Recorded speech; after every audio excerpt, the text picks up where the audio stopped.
Selamat siang para netizen dimanapun kita berada, salam inspirasi bagi kita semua. Ya, sidang pertama Roy Suryo di Polda Metro Jaya ini merupakan sidang ya di mana pra peradilan ini ya Roy Suryo ya terus kemudian nanti akan dilanjut oleh Dr. Tifa begitu kan.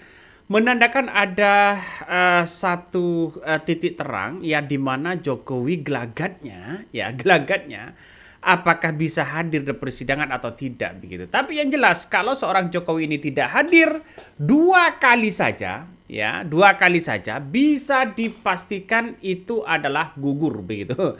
Bisa saja begitu kan ya. Karena kita lihat saja banyak yang kemudian akan dipertontonkan hari ini ya terhadap publik begitu kan, bagaimana situasi dan kondisi, apakah Roy Suryo akan menguliti ya seorang Jokowi atau kubu Jokowi. Karena kenapa? Karena ternyata begitu saat sidang ini kubu Jokowi sudah tidak boleh masuk begitu. Ya, hanya Jokowi sendirian, kuasa hukumnya tidak bisa masuk begitu. Hanya Jokowi sendirian. Dan pada akhirnya kalau Jokowi sendirian, bisa dikritik habis-habisan, bisa ditanyakan habis-habisan, bagaimana? Kuliah di mana? Mana ijazahnya? Tunjukkan ijazahnya. Tanggal berapa? Tahun berapa keluar? KKN-nya di mana? Bisa saja begitu kan. Ya, coba kita tonton ya. Ini semakin seru begitu kan melihat bahwa bagaimana ya seorang Jokowi bisa ketar-ketir begitu ya soal dugaan ijazah palsu. Ini merupakan sidang pra peradilan Roy Suryo. Coba kita tonton. Silakan.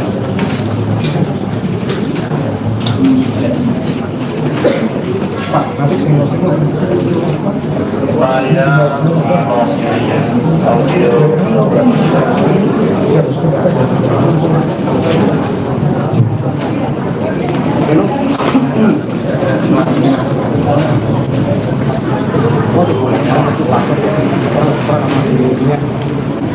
Masih tahap pemeriksaan begitu kan ya, masih tahap pemeriksaan. Tapi yang jelas ini nanti begitu kan Refli Harun akan akan membicarakan bagaimana soal detik-detik pada waktu itu ditangkap begitu dengan prosedur.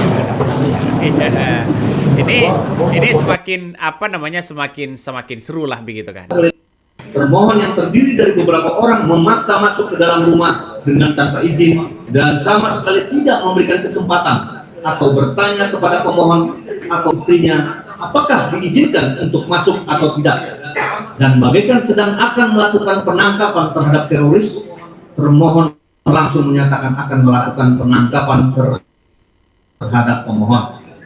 Bahwa pemohon dan istri sempat menyatakan keberatan dan bertanya apa alasan penangkapan dimaksud, namun tidak dijawab sama sekali oleh termohon, dan termohon tidak menyerahkan surat perintah penangkapan kepada pemohon. Bahwa selanjutnya istri pemohon sempat menghubungi tim penasihat hukum via video call atau WhatsApp dan meminta termohon berbicara dengan tim penasihat hukum, namun ditolak mentah-mentah oleh termohon dan bahkan langsung dilakukan pemborgolan terhadap pemohon serta memaksa pemohon untuk langsung berangkat dengan tanpa memberi kesempatan untuk mengganti baju terlebih dahulu.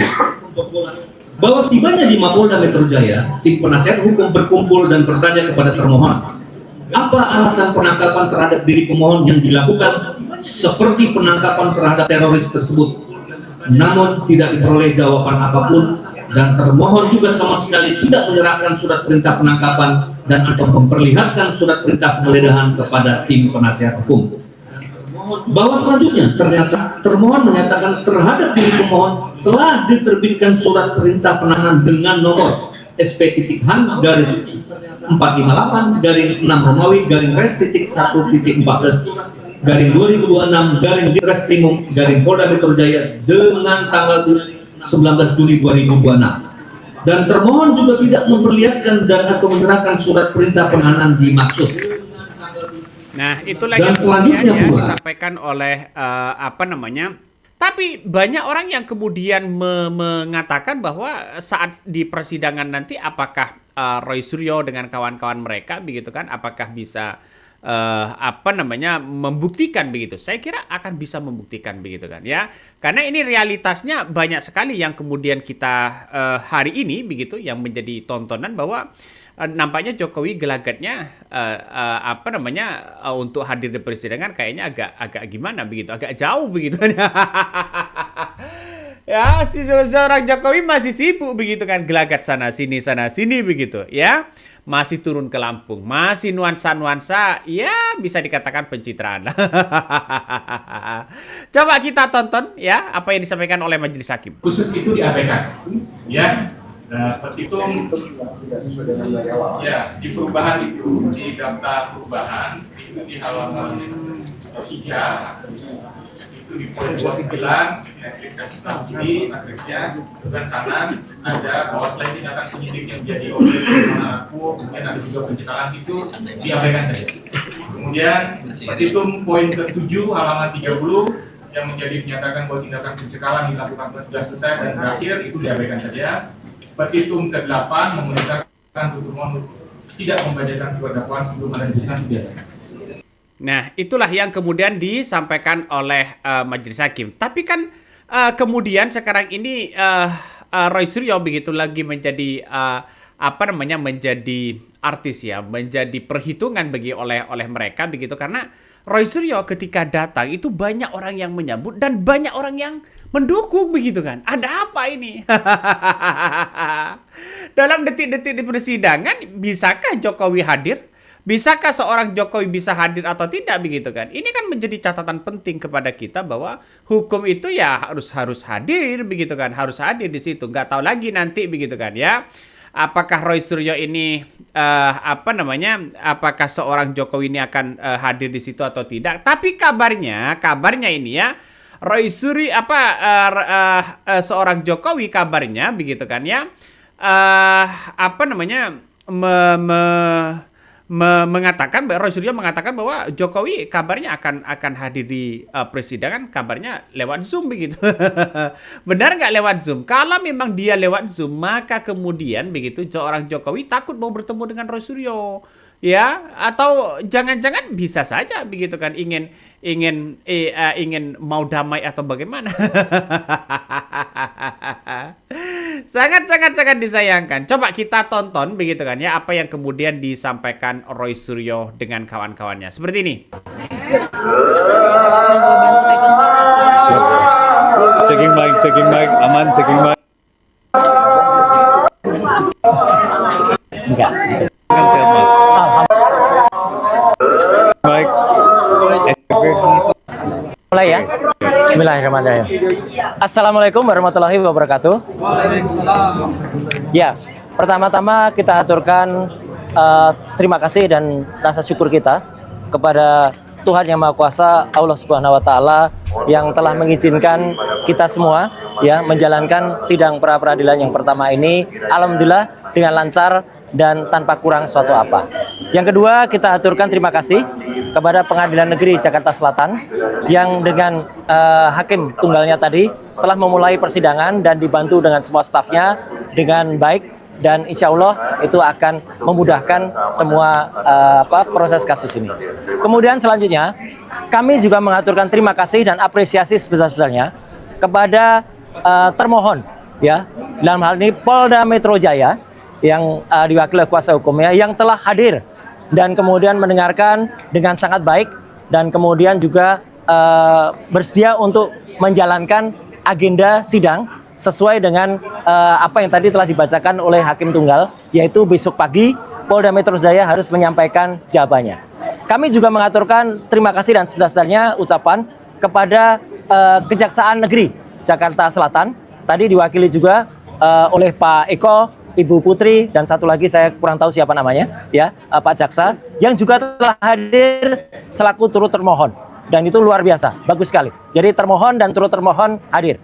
Yang lucu, tadi ada di tengah-tengahnya ada pihak yang tidak berkompeten tiba-tiba maju ke depan dan ingin selaku turut termohon juga ya, padahal dia itu katanya lawyer ya, katanya lawyer profesional ya, inisialnya CS ya, sering kita lihat dia di antara para termul ya, itu sungguh memalukan ya, tiba-tiba mau ikut serta sebagai turut itu nggak ada. Sejelek-jeleknya, sependek-pendeknya pengetahuan saya di dalam belajar ini ya, dalam ilmu hukum ya, yang namanya pihak yang mengajukan diri sebagai intervensi itu hanya ada di perdata ya, tidak ada di dalam ini namanya pra peradilan itu tidak ada.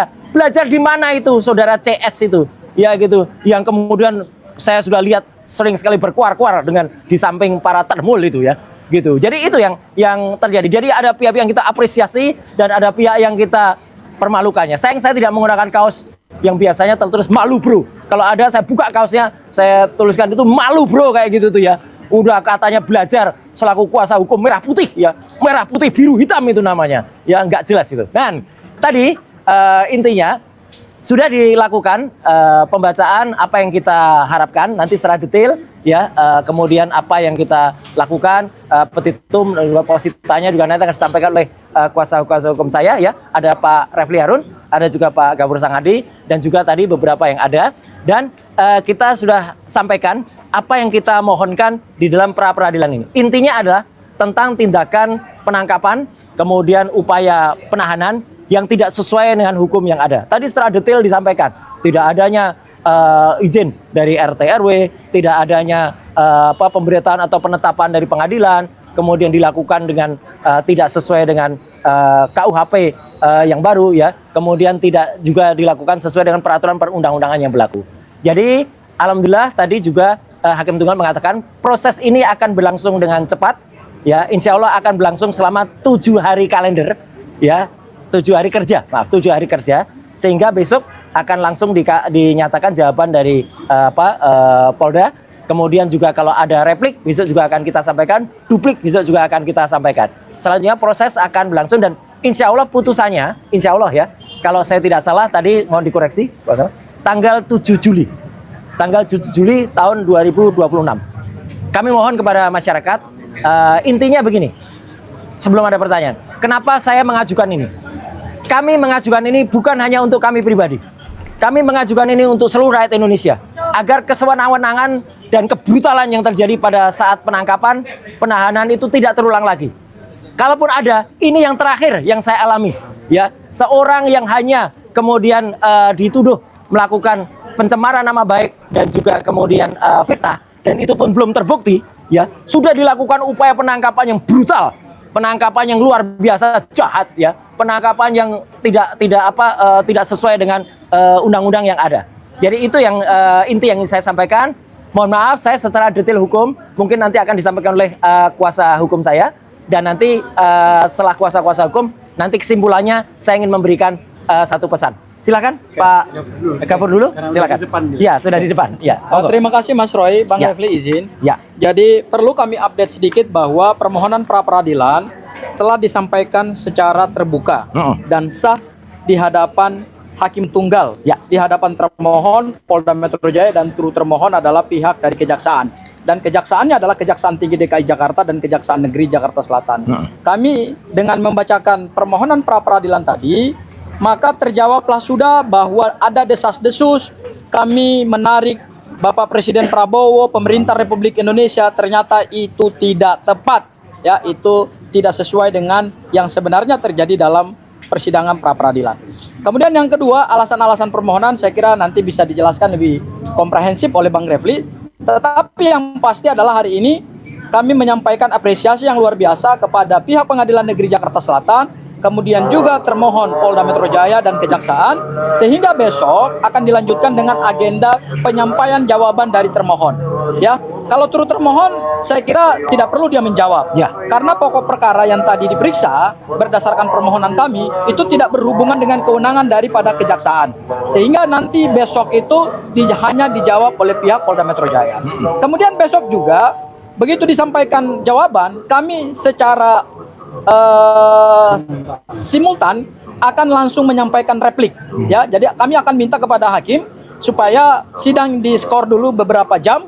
Kami langsung akan menuliskan replik kami. Kemudian kalau Polda Metro Jaya mau menyampaikan duplik, ya kami tentu akan juga memberikan kesempatan kepada Polda Metro Jaya untuk menyampaikan duplik. Dan setelah itu pada hari Rabu Mas Roy itu langsung kita masuk di dalam proses pemeriksaan. Betul. Ya, pembuktian. Bukti-bukti. yaitu bukti-bukti dari kami. Bukti apa saja tentu nanti hari Rabu akan kami sampaikan, termasuk juga kami akan minta kepada pihak Pengadilan Negeri Jakarta Selatan untuk memberikan kami fasilitas.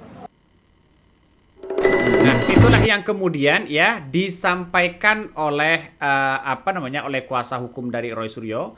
Ada Refli Harun begitu kan, terus kemudian ada kuasa hukum satunya. Tapi kan banyak orang yang kemudian hari ini melihat bahwa ya langkah Roy Suryo ini bisa mematikan langkah Jokowi begitu. Karena kenapa? Karena kita lihat saja sudah mulai pra-peradilan begitu. Kenapa ini diajukan begitu? Karena ingin melihat bahwa hukum yang ada di Indonesia saat ini, begitu kan ya, biar tidak terjadi lagi ya penangkapan seperti SPKI begitu. Kira-kira seperti itulah intinya begitu. Ingin mencerahkan bahwa hukum yang ada saat ini jalan-jalan ke Gatot banyak yang kemudian mengatakan bahwa ada hal yang kemudian kita lihat begitu kan, bahwa di kemudian hari begitu ada suatu hal yang kemudian dipandang salah dan sebagainya begitu kan. Kita lihat saja bahwa penangkapan itu dianggap apakah ini berdasarkan hukum yang ada atau bagaimana begitu. Karena realitasnya apa yang kemudian menjadi tuntutan hari ini ya bahwa Roy Suryo begitu kan ya dengan kawan-kawan mereka ingin memastikan hukum yang ada sebenarnya. Makanya Refli Harun itu mengungkapkan jangan sampai hukum itu diperalat oleh kekuasaan. Artinya ada intervensi misalnya begitu kan. Itu kan ngeri-ngeri sedap. Nah, kita lihat saja apa yang kemudian di persidangan itu, kita lihat saja ini apa yang kemudian disampaikan oleh Refli Harun dengan dengan kuasa hukum yang lainnya. Sini aja ya.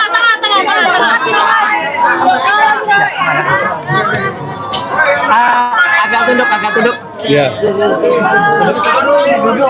Enggak dulu. Ya, aku minum dulu. Di belakang dulu mas. Ya, tengah dulu ya. Mas, ke belakang deh. Mas Nyun Sewu lagi azan, jangan ditangkapin dulu ya. Kita dengarkan adzan dulu. Abang, kamera di belakang.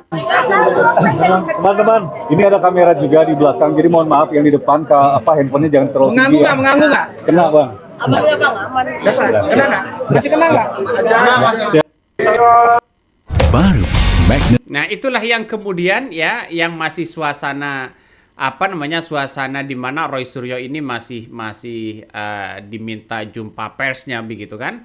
Tapi walaupun jumpa pers ya karena ini bersamaan dengan azan, maka Roy Suryo di-cap dulu begitu kan ya untuk melihat bahwa apakah Roy Suryo akan lanjut nanti di persiapan ya pra-peradilan ini kan. Kita tahu bahwa bagaimana saat Roy Suryo dengan kawan-kawan mereka begitu kan, bagaimana Roy Suryo lalu kemudian ditangkap pada waktu itu begitu kan. Ini pasti nanti saya yakin ya pasti nanti akan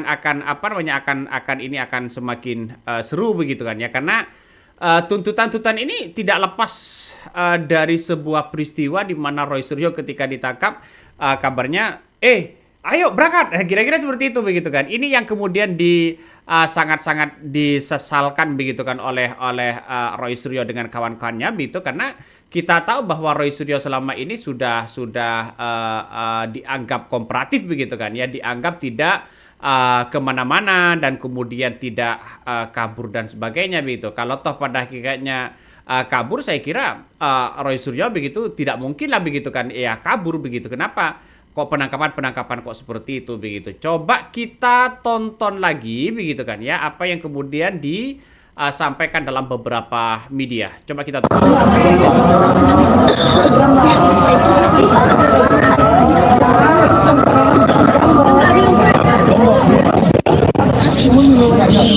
Yan aja gue yan.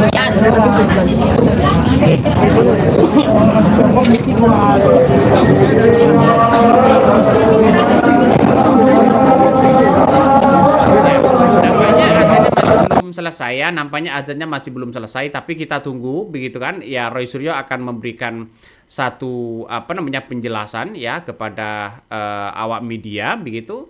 Tapi yang jelas saya melihat bahwa selama ini Roy Suryo sudah menjadi sudah kooperatif begitu kan ya untuk menjalani proses hukum yang ada, dan mungkinkah seorang Jokowi akan hadir? Itu kan yang menjadi pertanyaan-pertanyaan besar bagi kita begitu. Kalau seorang Jokowi tidak bisa hadir, ngeri nih bos. Ya, karena ini soal persoalan-persoalan yang kemudian kita lihat dan kita dihadapi oleh Roy Suryo dengan kawan-kawan mereka sudah siap begitu kan ya. Coba kita tonton lagi karena adanya sudah selesai seperti ini. Kuasa hukum dari Roy Suryo dengan kawan-kawan mereka. Nah, kita akan buktikan apakah penangkapan seperti ini salah sesuai prosedur, salah administrasi misalnya, begitu, walaupun ada surat penangkapan. Tapi kita lihat saja masyarakat sekarang ini kan cerdas begitu kan ya. Masyarakat hari ini sudah hukum selama ini begitu bahwa kalau bukan teroris, kalau bukan narkoboy dan sebagainya begitu kan ya, apalagi buron ya seharusnya kan tidak ditangkap dengan hal-hal seperti itu. Ayo keluar, ayo. Ini kan menandakan ada suatu hal yang genting pada akhirnya. Ya, semoga saja Roy Suryo ya ada bukti CCTV di dalamnya, begitu kan ya. Akan diperlihatkan ke seluruh dunia, ke seluruh Indonesia biar tahu bagaimana penegakan hukum yang ada. Kira-kira seperti itu ya. Oke, mungkin itu yang kami sampaikan ya. Tonton terus di channel Hot dari Podcast Rakyat ini. Jangan lupa di-subscribe.